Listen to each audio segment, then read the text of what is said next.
Hi, friends.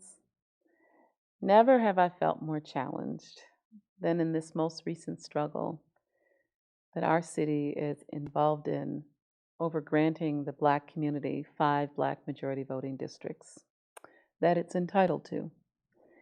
The Voting Rights Act was enacted because Black voters were denied equal representation compared to white voters in our country. To think that in 2022, that fight continues not only in Rochester, but across America in places like Detroit and California and Alabama. Rochester is getting less media attention, but the issues and questions are the same. When a group of marginalized people assert their rights under the rules established by the power structure itself, why won't representatives of that power structure follow their own rules to enfranchise them?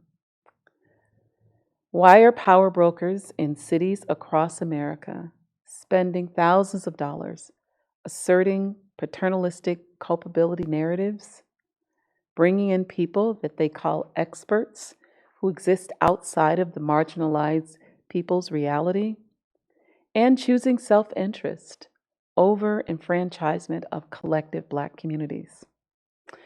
Whenever justice for the marginalized is within reach, there's always a voice that emerges saying, sorry, no can do, or go back to the drawing board.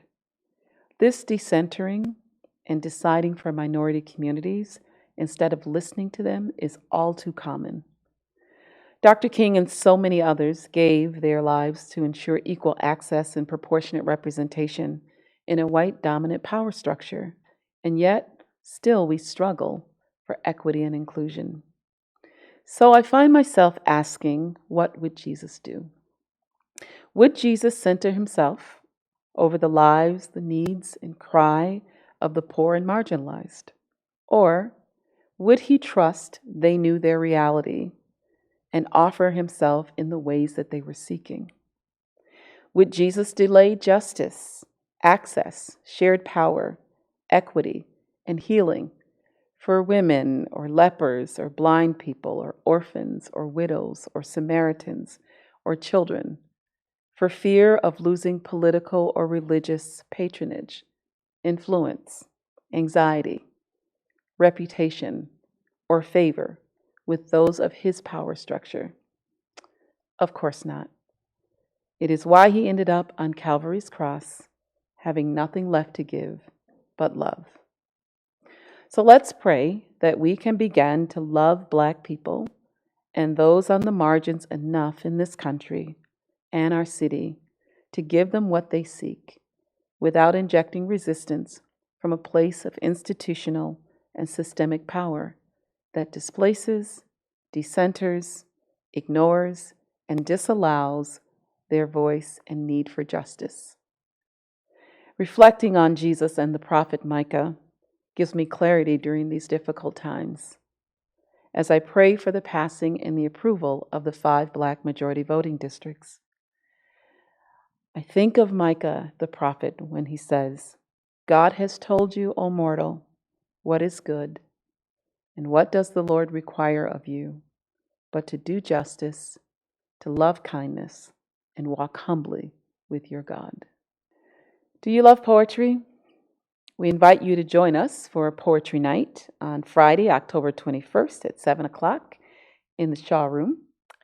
We'll open up with creative dance, we'll have soothing music accompaniment, and offer a light reception as part of the evening. This will be a night of good food and poetry and fellowship and fun, as our parish poets share their gifts with us. So please call the office to register your attendance.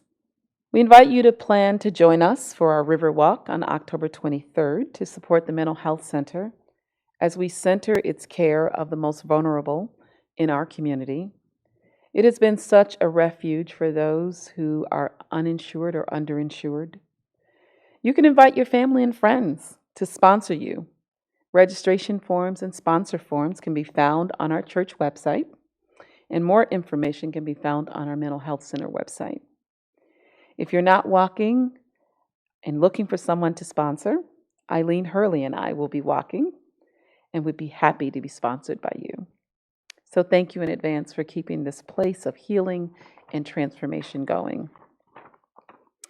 October 21st through the 23rd is Children's Interfaith Weekend, which is a dedicated time for faith communities across Monroe County to hold children in prayer or in intention and take action on their behalf at worship services or special events.